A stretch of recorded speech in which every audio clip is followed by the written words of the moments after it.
Hey everybody, what's up and welcome back to today's video guys. And today guys, I'm going to be showing you how to add content to your Amazon seller page.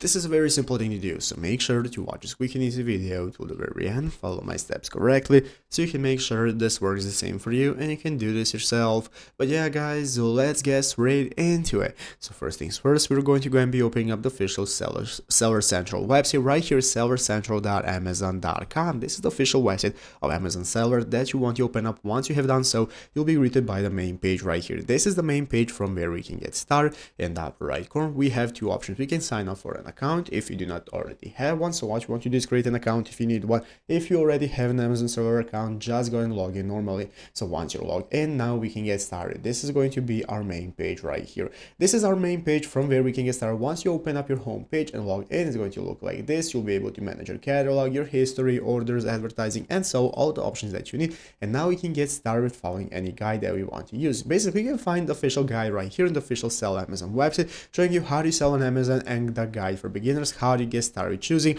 what you want to sell, how to enroll yourself into the product. So what you're going to do is to list your products, is to understand the product detail page from where you can get started with adding your products. You're going to go ahead and click to add a product, and it's going to be in your catalog section right here. So if you do not see an option that says catalog, it's going to be called inventory or products, something similar like that. You want to open up that section, and from there you can get started with adding any products and content into your stores. You can go and manage your stores, you can manage your products that you're selling. All of that is going to be available right here from the main Amazon Seller Central and the main dashboard. So you want to go and check it out for yourself. So I hope this video was helpful. If it was, make sure to leave a like, subscribe to the channel. So thanks for watching, take care, and bye.